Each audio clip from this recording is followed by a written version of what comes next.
Well, good afternoon, everybody. Welcome to Governor's Island National Monument in Castle Williams, part of the National Monument. My name is Joe Korver. I'm a ranger here at Governor's Island National Monument, and we're going to go through a walk through this building along with Ranger Sierra there. He's going to be with us, and our job is going to tell you all about this marvelous and interesting building, and your job is to take pictures, enjoy yourselves, and stay between me and Ranger Sierra. We don't want to lose anybody in the building. So hang together. As we go through the building, we're going to tell a story. And it's a good story. It's an interesting one. It comes with 2 chapters. We're going to go up the main stairs for 2 floors, great staircase there. When we go to the roof, we go up the original staircase of the castle built 200 years ago. And it's the most castle-like thing you're going to see today. It looks like, that's what it looks like, a castle. So that's when we get up on the roof. When we get up on the roof, we're going to see a great view of the harbor. And that's where we'll wrap it up. As we go through, just be mindful of hold the rails when you go up the stairs. When we're in the casemates and different rooms and things, just watch your step. Some of the doorways are a little low, so just be mindful. You might have to duck, especially if you're over 5'6". I bumped his hat on a lot of things. I'm wearing a wooden helmet, so I bumped to a few things over the years with this thing on. One very important thing I like to ask people to do, or not do, I should say, part of our mission is to keep this place standing for at least another 200 years. So you will see as we go through the large portion of the building material that's for is red sandstone. And you see the red sandstone wears out at different rates. Some look like they're just cut out of the earth and brand new like a brick. And some look like this and this, and they're starting to wear away. Sandstone likes to do that. And you're going to see piles of sandstone dust around the edges of the walls. It's best if you don't touch the walls, because that's just going to help speed up the wearing out process. And you're going to get red sandstone on your hands and your clothes. So be mindful of the walls. Take pictures of the walls, because they look really cool. But don't lean, and don't accidentally lean on them, because then you're just going to get red sandstone all the way down your sides. So just be careful of that. And again, if you have any questions, you ask. I will gladly answer. My job also is to probably try and answer your questions before you ask. But I don't guarantee that. And if you have any other questions, you can certainly ask myself or Ranger Sierra back there. Okay? Let's go upstairs. We're going to hit the top of the stairs and move to the right a little ways down until we're start the story. 73. Yeah, see if you want. Story of this building is in 2 parts, 2 chapters. First chapter is fort. It's funny, a lot of people walk into the courtyard and first thing they see, they go, oh my God, this place was a jail or a prison. And they're not lying. You're absolutely right. What's not always obvious to people is that this building structure began life as a fort. It was one of several here in New York Harbor, built at the beginning of the 19th century. Its job specifically is to protect that body of water outside our wall there, the deepest, largest portion of New York Harbor. What's happening in the beginning of the 19th century? We are still a fairly young country. And as we're doing our best to stay out of other people's troubles. You know how that works out sometimes. We're not friends with the British because they're still mad about the revolution. And we're having a little problem with our old friends, the French, because they're going through their own revolution too at that time. So the concern is that whoever gets really mad at us, we have to protect ourselves and our resources as a country. At the beginning of the 19th century, one of our major resources are our ports all along the East Coast. We are a maritime country at that time. We don't have the big fields of wheat and grain out in the Midwest yet. All of our business is happening on our coast. You gotta protect your ports. And what do you think the most important seaport in the United States beginning of the 19th century is? New York Harbor. So they're going to get the most attention when it comes time to do that, put together that system of defense. The man chosen to do that very important job was a fellow named Jonathan Williams. That's the guy whose name is on the front door. That's why they call it Castle Williams. You probably never heard of him. He's not very well known in common circles, but I bet you've heard of his uncle, a guy named Benjamin Franklin. He was the great nephew of Benjamin Franklin, and it's with Benjamin Franklin traveling to Europe during the American Revolution that Jonathan Williams gets his education in military engineering. He learns from the French, who at the time are the best at doing this sort of thing. And he's going to come back from that experience with a whole bookload of French design and ideas in his head when it comes time to build forts. And right around the beginning of the 19th century, he's given the task of upgrading, defending New York Harbor. So he looks at a map of New York Harbor, and you see that Governor's Island is in the perfect spot to protect the front door to the city. And what we're going to end up with on the island here are 3 forts. 2 of them you can still walk into. We're in one right now, Castle Williams. Fort J is right across the way from us. And there's a 3rd fort on the far end of the island, across from Brooklyn. It's a smaller place called South Battery. And those 3 forts are on the island, working with other forts around the harbor that we'll point to when we get to the roof, to create a very secure environment for New York Harbor. And in fact, after they are finished in 1811, we go to war with the British in 1812. During the War of 1812, the British do come to New York Harbor, and what they find here is the single most well-defended area in the United States. So, what's special about this building? Well, he has Fort J across the way. It's a very old-style fort. One wall, all your cannons along the top of the wall. Very, very, very traditional style. It's called a Vauban style fort because it's shaped like a star. South Battery is guarding a much smaller body of water, so he doesn't have to build a very big fort over on that side of the island at all. And what he ends up doing is building a little half-moon-shaped wall and a couple of guns on top to keep an eye on the larger channel. But on this side of the island, there's a little point of rocks that sticks out from the island's edge. And from it, you can see all of New York Harbor. But what kind of fort can you put here? It's not big enough for a fort like Fort J, which covers over 150,000 square feet of space. And besides, if you put a fort like Fort J here, half the fort is facing the wrong way to do the job. It's too big for a fort like South Battery. You need a lot here, because this is a lot of space out there. So Williams has to go through his book of design on all his training with the French, and he comes out with this fort, which for that time was very, very unique. The shape he chooses, what's the shape of the fort? When you walked in, it's a circle, a very efficient shape. In fact, what this circle allows us to do when it's built is see over 320 degrees of view of the harbor. You can see all the way back to the entrance to the harbor by the Verrazano Narrows. And we can see all the way over to the Brooklyn Heights from this castle. But we only have about 30,000 square feet of footprint. So how am I going to put all the cannon I need in here like I have at Fort J? I'm going to have to build layers, and that's what Williams does. We have 3 layers in here, 4 if you count the roof. And the way he does that, he has what we call a casemate style design. Each one of these rooms holds 2 large guns, one for each opening in the wall. This room is called a casemate. There are 13 casemates on each floor. That means that there are 2 guns in each room, 13 casemates on each floor, 26 cannons inside this building, on the floor. 3 floors, 78 cannon inside the building. And the roof is designed to hold an additional 25 cannon, bringing the total up to 103 for the entire building. That is about the same amount of cannon that are in Fort J, but it's in 1/4 of the area because there are multiple levels. Now, if you're going to build a multiple layered building, it's got to be strong, especially if it's going to hold 103 cannons. How do you do that? You pick a good material, you make your walls thick. But how do you make your walls thick and still be able to move through the building? You use arches.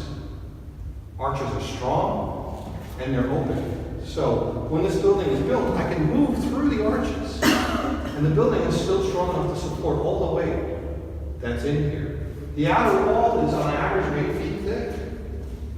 Its job is not to hold this building up. Its job is to stop cannonballs. And in fact, these brick arches that you see built into the wall, there's one here and there's one down below. It divides the wall into 3 separate sections. And what that allows for is, well, if the cannons of our enemy ships blow out the center of this wall, the wall above the arch doesn't automatically collapse down on us. So it keeps the wall standing even if parts of it get knocked out. All of this is thought about when he puts this all together. And how do you test this to make sure it works? You shoot at it.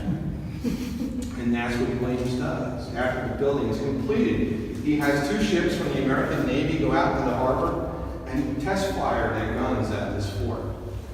And the results are pretty good as far as Williams is concerned. He claims that the most serious damage done by the test was a 3-inch dent in the outer wall.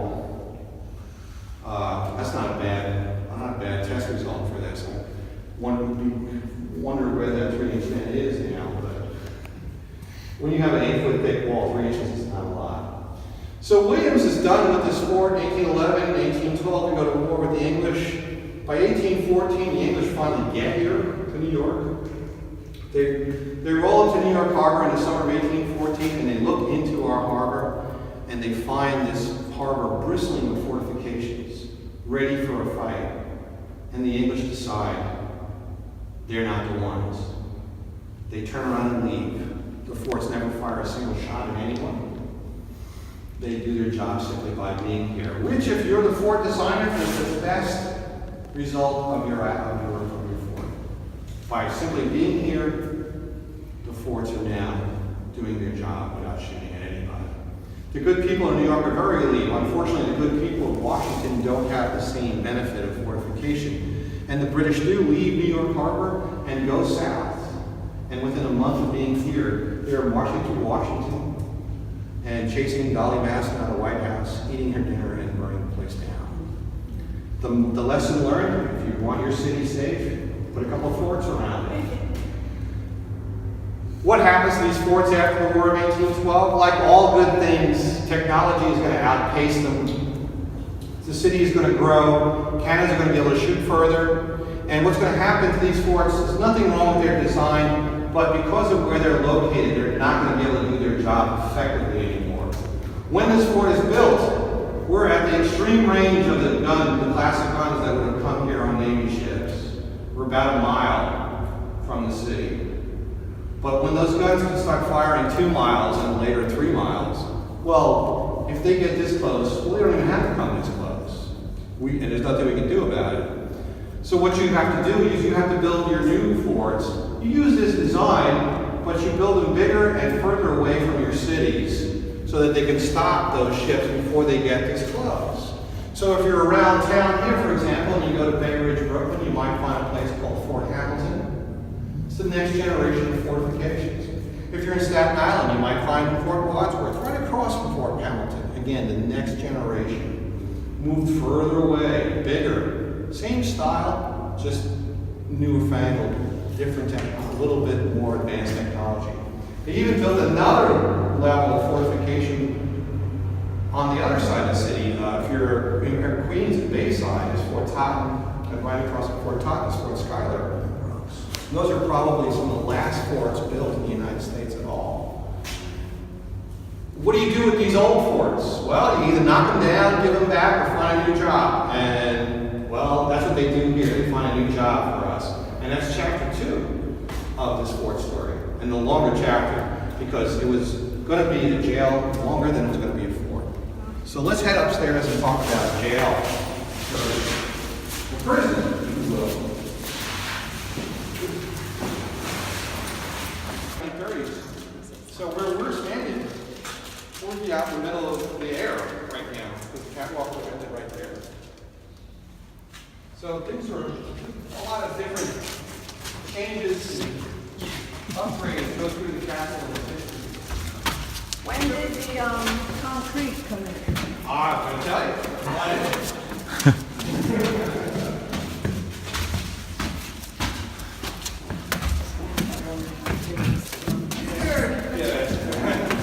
Watch the doorway to the roof, though. That's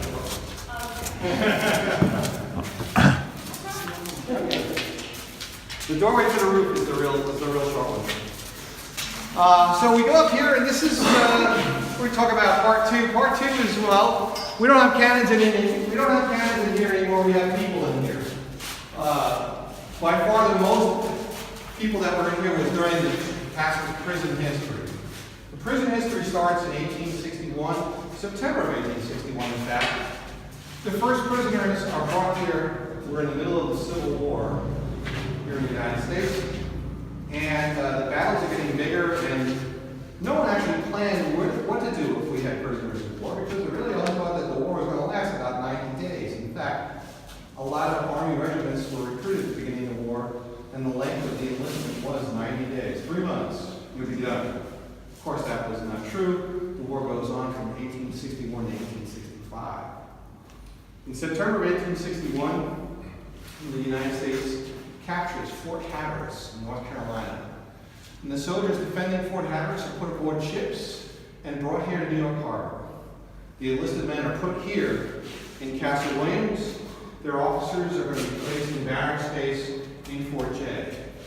Now, the thing is, if you don't have a plan, anything can happen. You don't plan how many men are going to be in a given space, you're just filling them in. Imagine, if you will, we have 1, 2, 3, 4, 5, 6, 7, 8, 9, 10 people in here. Not bad, actually. In the 20th century, this would have been normal when it was a prison for the Army. But imagine 2, 3, or 4 times this amount of people in here. Because that was fairly normal, too, during the Civil War.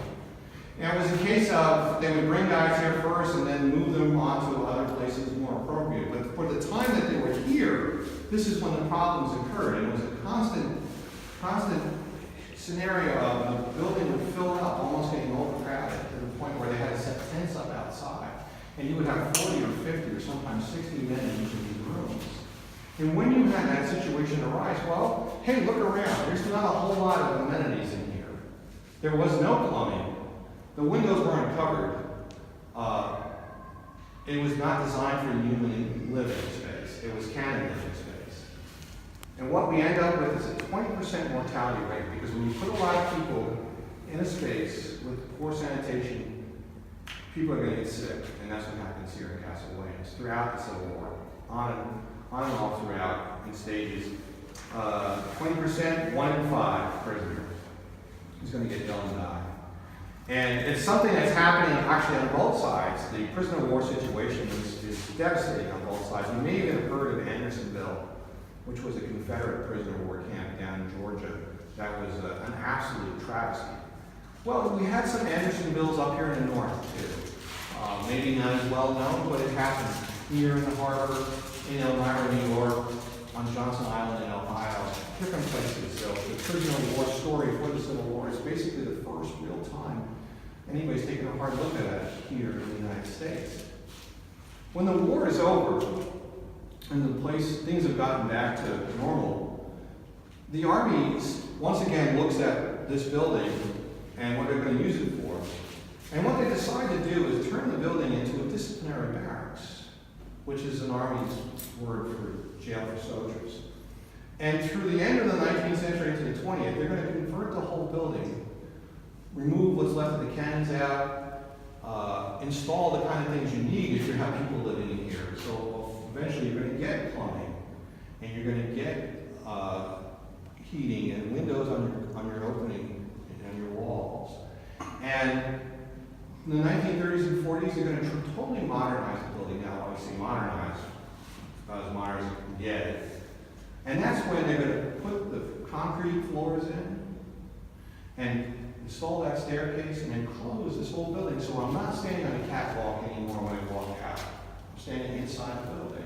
If you look at the far wall there, you see those patches of concrete on the bottom of the wall. That's where the beams for the wooden floors were. They stretched across, and some of them went into this wall here, and others of them went straight out, and that was the catwalk. And then they would lay the boards over them, and that was the wooden floor. So it would have been up a couple inches, a little bit. They took all that out and put in the concrete, it's reinforced concrete, and install that glass and metal. And this becomes, in 1947, a modern prison by the standards at that time. And I can tell you that, they're not lying. I worked for the Department of Correction in New York City for 21 years. They had a building that was built in 1935, same kind of technology, same kind of bars, same kind of locks. It was state of the art at that time. The Army uses this place as a prison for soldiers all the way to 1966. They left, and the Coast Guard comes in as soon as they left. So the Coast Guard's here. The Coast Guard is going to be here all the way to 1996 and 97. The Coast Guard doesn't use the building as a prison. The Coast Guard uses the building basically as a kind of auxiliary space. We need some space. What do we do? Put them in a room in the castle. And what I mean, what do? We need space. What do we need space for? Coast Guard comes with a bunch of kids, families. A lot of Coast Guard families living here. The school is too small for the amount of kids they have living here. They have to build a new school building. They have nowhere to put the really young kids like daycare and stuff. So the lower level of the castle, where the exhibits are, for about 4 years or so, 67 to 71 or so, that was a daycare center. So mom and dad would bring you Castle Williams every day, go to work, pick you up later, paint, put curtains up. It looks nice. It's an adaptation. That room we were in downstairs, there was a Boy Scout troop and a Girl Scout troop on the island, and they would have their meetings in that room. And some of the rooms were used for club meetings. There were dance classes going on in here. The teen club was in the room above the front gate. So there was a lot going on here. None of it had to do with prisons, none of it had to do with defending New York Harbor. It was just another adaptation of space. Eventually, the Coast Guard will build the kind of buildings where that normally happens, and it would take all those activities out of here and turn it into a storehouse. Although, annually, on October 31st, they would come back to the castle and decorate parts of the building up as a haunted house and have kind of a community Halloween thing going on. And I get it from people who lived here as kids that the haunted house is pretty terrifying. I guess it wouldn't take much imagination to get it going like that. Now, as we head down to the roof, we're going to take you by one of the solitary areas, and we'll talk a little bit about Eric Hempel, and then we'll head on up to the roof. So just follow me down the hallway. The fellow here next to him, now we're moving into the 20th century here. This was a fairly standard Army prison uniform. It's a model 1940 blue denim fatigue uniform. At one point, the Army issued these to everybody as a sort of work uniform and a training uniform. And then they looked at it and decided they didn't like it. But it worked perfectly as a prison uniform because it's so very different from everything that everybody else is wearing. So if this guy's out working on the island, you know he's a prisoner. And so you would have had these guys walking around cutting grass, picking up trash, things like that. It's funny because I remember in the 70s buying hats like that in the Army Navy store. And I think that was really cool. This fellow here in the picture seems to think that too. He looks like the most relaxed prisoner I've ever seen. It's probably taken out in Leavenworth. It looks like the Midwest there. But he's got the uniform on, just like this guy here. Now, sometimes you're a prisoner, and depending on who you are or what you've done, you can't live in a space like this with 10, 12, 15 other guys. You need your own space. Here's a great example of who you were. This fellow was a German spy, Eric Hempel. He was captured in New York at the end of World War II, just before the war ends, in fact, in November of 45. And he is tried here and sentenced to hang. And he's kept in this space behind me because, well, that's the only place you can put him. He's fine. And oddly enough, he's a very guy. You don't want him to get killed before you do it. Instead of the electric chair. Interesting. A lot more attention on the part of the staff. The MP, there's a guy whose job is simply to be here in this section of the building. In fact, you need the MP to let you out to use the facilities because there's no bathroom in these cells. The bathroom is outside on the sides here. And Eric is actually a few days from being hanged when Franklin Roosevelt dies. And because of the death of the president, the Army suspends all the capital punishment that they were scheduling. And by the time they restart, the war with Germany is over. So Eric is never hanged. He's sent to prison out west for a little while. He spent some time in Leavenworth, some time in Alcatraz. In 1947, he's returned to Germany. And he writes a book called Prisoner 146. Tells us all about that. And thank goodness for that. It's a great little book. Was he traded? Or? No, the war was over. Something West Germany is like, hey, what are you doing with this guy? And we're now, it's the Cold War is beginning. So it's like, all right, we're not worried about Nazis anymore. We're worried about communists. When did they send him back again? About 1947. It took them two years to catch up. Yeah. Look at the harbor and wrap it up. Are you going to tell us more about this Playboy inmate back here? Robert Cleveland Bergdahl? Yeah. Who would you like to know? He's a draft dodger. That's why the Army's after him. He's a pretty clever guy. He actually almost caught, he convinced the two guys that were getting ready to bring him in that he's got a big stash of money hidden somewhere. I had a storage room bigger than that. Oh, wow. Yeah. And he skips out. He goes he's roaming around Europe through most of the interwar period between World War I and World War II. And the Army's trying to find the guy. And they finally find him, I think, just before World War II. And finally get him back here. But it's amazing. I'm talking about tenacity. I mean, what he did happened 20 years earlier, but they were determined to bring him back. Now, did he escape from here? That little He was thing back, made it yeah. sound like he did. Stepped out. He was out of $30. The bigger story is how he had I'm a link from Karisma, trainer.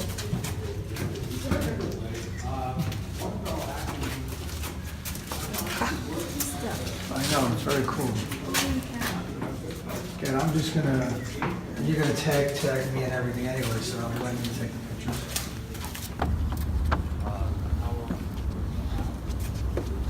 From out? No, he was out.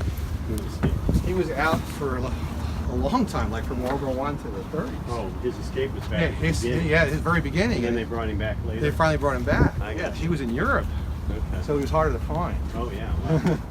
I thought his escape was not No, back no, yet. that's why he's smiling in that picture. Yeah, I guess so. Okay. Up here, we go back to the beginning of the story because we're got to think like Jonathan Williams. Remember, I said your fort has got visibility where the wall curves, starting in that corner there and around to that corner over there. That would have been all ocean view at the time this fort was built. So I could see all the way back to the entrance to the harbor from the Verrazano Narrows, and I can follow ships all the way around through the deepest portion of the harbor. And you have, you can see the Buttermilk Channel from here also at that time. The island has grown around us over the years, so we don't get quite that level of visibility, but we can still see the other forts in the system. Right across from us there, you see the American flag in Battery Park, straight across. White boat, white tent in the middle, flagpole with a flag on it. That is Castle Clinton. I was just there this morning. It is so much like this fort in so many ways. It's a one-story version of this fort, built at the same time, designed by the same guy, named for the governor of New York at that time. It's also sticking out in the water at that time. It's a full circle, actually, Where is it again? straight across from us. You see the white yeah, boat, yeah. white tent in the middle. Okay. You can walk right on in there if you're in Battery Park. That's where you get tickets to the Statue of Liberty too, yeah.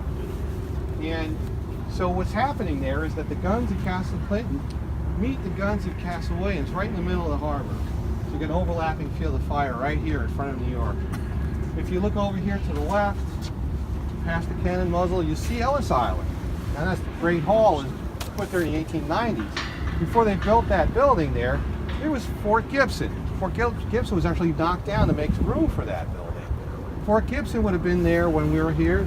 Same thing, the cannons of Fort Gibson meet the cannons of Castle Williams right there in the middle of the harbor. So now you have that overlapping field here and here. And finally behind us, across the water there, it's very close to us today. It's funny how the weather does that. The Statue of Liberty is standing on a fort the bottom of the Statue of Liberty is Fort Wood.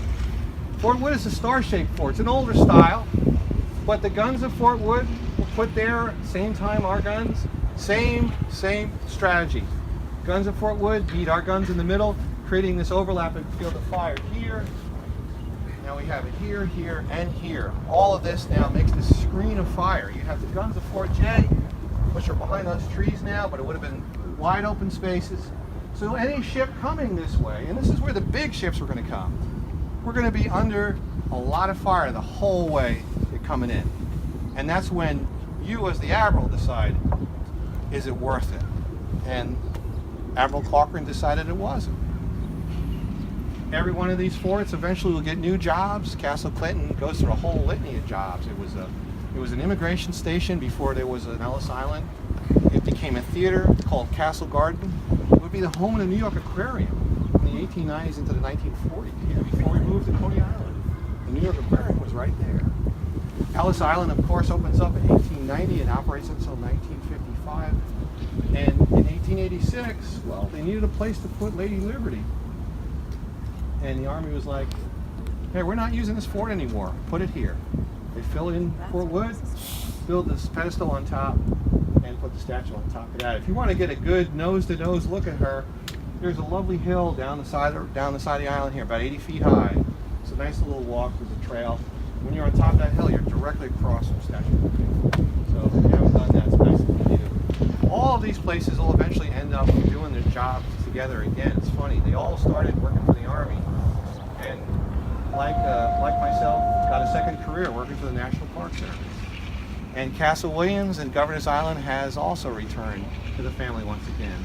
So where we all were once protecting New York Harbor from the French and the British or whoever was going to come, now we're protecting New York Harbor's memory and the stories that are here in the harbor and having places for people to visit. And that's appreciated, and I'm glad you folks came to visit us today. If you have a chance to visit the other places, I surely do recommend it, absolutely. Now, before we head downstairs, we have to talk about this guy, the big gun.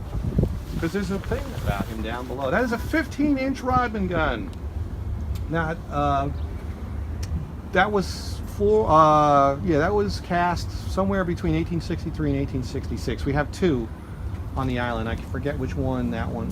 One is earlier than the other, but they're about the same size. His total weight is in the neighborhood of about 97 to 98,000 pounds. A 15-inch gun means that the muzzle diameter, the front end, is 15 inches, which means you got that ball. It's about this big. There's a model of that down below.